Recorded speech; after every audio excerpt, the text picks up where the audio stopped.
Hello guys, আসসালামু আলাইকুম। আশা করি আল্লাহর অশেষ রহমতে আপনারা ভালো আছেন, আমরা ভালো আছি। প্রতিদিনের মতন আপনাদের মাঝে আমি একটা নতুন ভিডিও নিয়ে এসেছি। আমাদের ভিডিওটা প্রথম থেকে শেষ পর্যন্ত দেখবেন। ভিডিওটা ভালো লাগলে অবশ্যই লাইক, কমেন্ট, শেয়ার এবং সাবস্ক্রাইব করে দিবেন। আজকে সকাল সকাল চলে আসলাম পাকের ঘরটাকে লেপার জন্য। চুলাটা অনেক ভেঙে গেছে, চারোপাশেই চুলাটা ভেঙে গেছে। দেখা যাচ্ছে যে জায়গা দিয়া চুলাটা ফাটা আছে সেই জায়গা দিয়ে আগে আমি মাটি লাগিয়ে নিব। চারো সাইডে মাটি লাগানোর পরে তারপরে আমি লেপে নিব। এখানে আমার মাটি লাগানো হয়ে গেছে, দেখতে পারতেছেন। তারপরে এখন আমি লেপে নিব। আমি অফ ক্যামেরায় চুলাটাকে লেপে নিছি। দেখেন আমার চুলাটা লেপা কেমন হয়েছে। আমি এত সুন্দর করে চুলা লেপতে পারি না, চেষ্টা করি সুন্দর করে লেপার। কতটুক সুন্দর হয়েছে আপনারাই বলবেন। দোনোটা চুলাই লেপা হয়ে গেছে। অনেক দিন যাবতেই বলতেছিলাম যে চুলাটা লেপবো, কিন্তু বৃষ্টির কারণে, ছেলের পরীক্ষা, বাচ্চা নিয়ে চুলাটা লেপতে পারতেছিলাম না। এখন আমি চুলা লেপে নাস্তা করে চলে আসলাম ছেলের পড়ার টেবিলটা গুছানোর জন্য।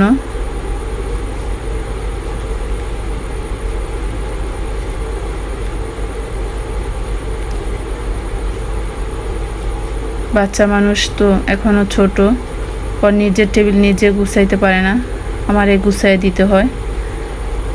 প্রতিদিনই গুছাই রাখি আমি। আমার টেবিলটা গুছানো হয়ে গেছে। এখন আমি টেবিলটাকে একটু পর্দায় একটু ঝেড়ে নিব, হালকা ধুলাবালি পড়ে থাকে।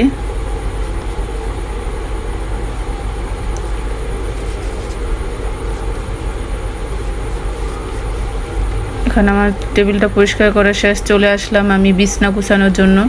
সকালে যে কাজ, সেই কাজগুলো আগেই করে ফেলতেছি। এখানে দুইটা ব্যাগ দেখতে পারতেছেন। এই দুটা ব্যাগের মধ্যে আমি মেয়ের হালকা পাতলা কাপড় চোপড় রেখে দিই, তাহলে আমার কাছে থাকলে আমার অনেক সুবিধা হয়। আর বাদ বাকি কাপড় চোপড় ওয়ার্ডরোবে, স্টার আলমারিতে রাখি। আমার বিছনাটা গুছানো হয়ে যাচ্ছে।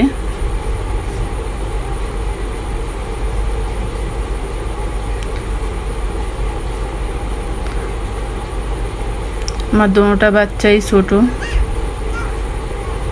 বাচ্চাদের ঘর একটু এলোমেলো বেশি হয়, এক হাতে কাজ করি, এতে আমার একটু সময় লাগে বা একটু কষ্ট হয়।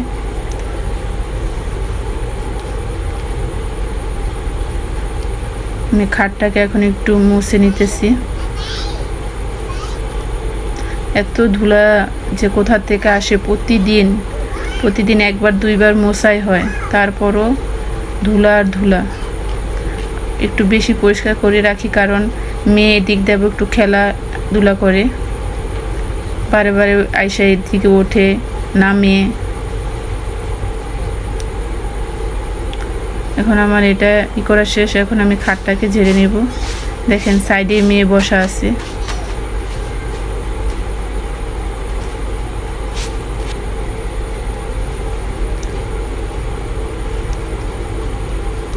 এখন আমি সাইডে খাটের নিচের পাশটা এখন পরিষ্কার করে নিতেছি। আমার এগুলো কাজ হয়ে গেলে তারপর চলে যাব শাশুড়ি মার ঘরে। আজকে আপনাদের সাথে শাশুড়ির মার একটা মজাদার মাছের রেসিপি শেয়ার করব। আমার ওই মাছটা মা রান্না করলে অনেক ভালো লাগে, মজা লাগে। চলে আসলাম আপনাদের সাথে নদীর শিলং মাছের রেসিপি শেয়ার করার জন্য। এখানে মা সরিষা বাটা বেটে রাখছে, আর পেঁয়াজ আর আদা। এখন মাছের মধ্যে দিয়ে দিল সরিষা বাটা আর রসুন বাটা আর পেঁয়াজ বাটা। এখন দিয়ে দিবে হলো পেঁয়াজ কুচি আর কাঁচামরিচ কুচি। এগুলো দেওয়া হয়ে গেলে এখন দিবে হলো হলুদ,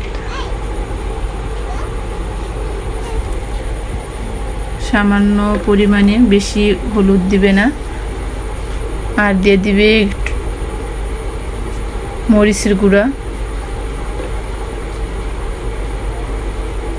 মার হাতে এই মাছটা মাখিয়ে রান্নাটা অনেক স্বাদের এবং মজার হয়, তাই আপনাদের সাথে আমি এই রেসিপিটা শেয়ার করতেছি। এভাবে আপনারা শিলং মাছ রান্না করে খেতে পারেন।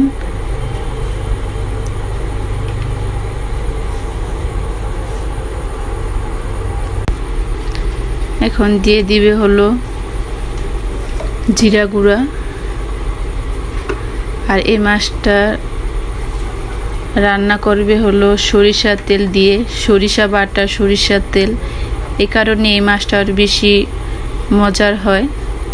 আর দিয়ে দিল এখন লবণ।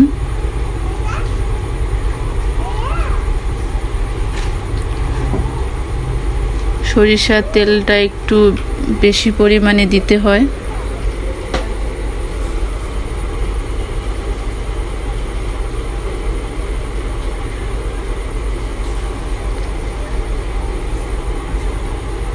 মা এখন মাছের সাথে সবগুলো মশলা মেখে নিতেছে।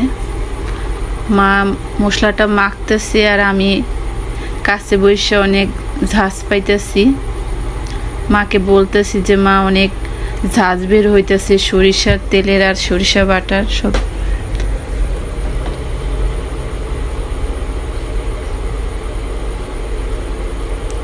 দেখেন কত সুন্দর করে মাছটার সাথে মশলাটাকে মিশাচ্ছে।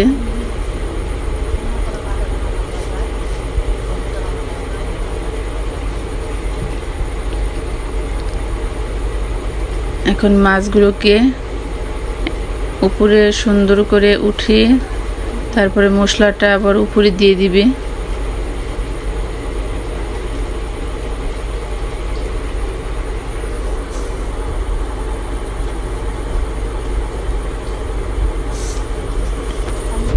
এর মধ্যে এখন দিয়ে দিবে হলো অল্প পরিমাণে পানি।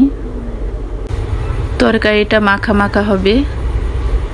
এখন এর মধ্যে দিয়ে দিবে অল্প পরিমাণে পানি।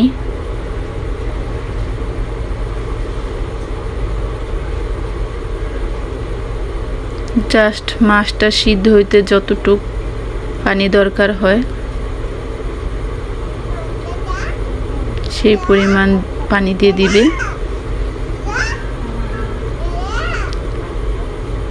এখন তরকারিটাকে চুলায় বসিয়ে দিবে।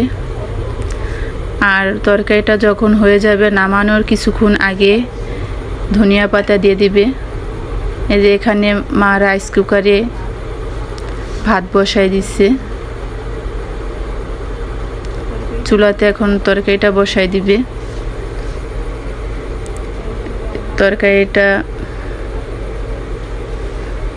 হয়ে গেছে,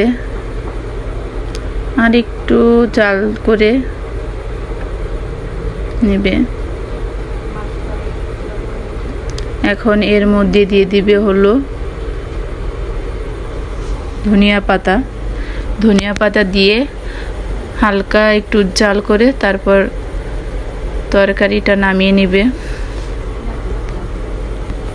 আপনাদের কাছে মাছের রেসিপিটা কেমন লাগলো অবশ্যই আমাকে কমেন্ট করে জানাবেন। আর রেসিপিটা সবাই বাসায় রান্না করবেন। এখন এর মধ্যে দিয়ে দিল ধনিয়া পাতা। রেসিপিটা ভালো লাগলো অবশ্যই লাইক এবং কমেন্ট করে দিবেন।